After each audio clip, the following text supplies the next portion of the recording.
This is the story of California's massive failed experiment, the Sensitive Needs Yard, or SNY. Out of 50 states, California, who for decades tried an expensive SNY population, 2 prison systems and 1 institution. One side for the general population, who followed the rules, and for those who didn't learn to respect the rules, they created the Sensitive Needs Yard, or SNY. They claimed the SNY system was for safety, but the evidence suggests it was an internal witness protection program that ultimately backfired, funded entirely by taxpayer dollars. The SNY system was intended to protect vulnerable inmates, but it quickly became an expensive, unmanageable refuge for those who broke the prison code. To grasp the ensuing chaos, we must first understand the 2 distinct worlds California created within its walls. Social experiments, like Squid Games, prove humans need rules and structure.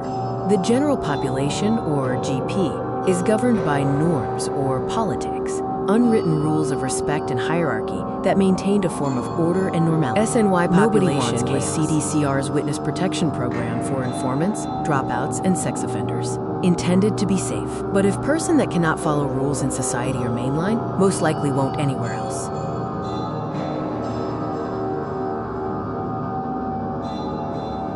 Without the established politics to keep order, the SNY did not become safer.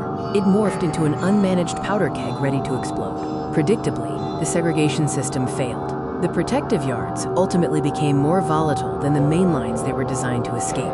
Data shows a massive spike in SNY violence rates. Gangs splintered, and new subgroups formed, escalating the unmanaged chaos.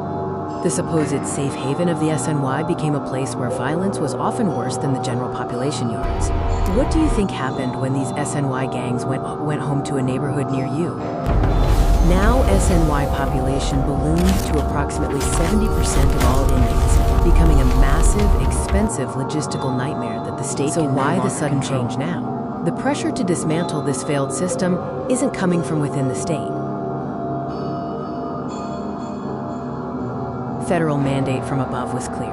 A simile. You have 10 years to look like everyone else. The time for the double system was over. But forcing oil and water to mix doesn't lead to peace. It leads to more conflict. The state's desperate solution was to forcibly mix the GP and SNY populations, leading to predictable when the quote-unquote gladiator fights inevitably break out. The violence becomes the perfect excuse to lock everyone down. It's a permanent state of emergency. The predictable violence gives them the perfect excuse to turn GP and SNY yards into special housing units. GP yards now operate under the shadow of repeated lockdowns, sacrificing reform for control.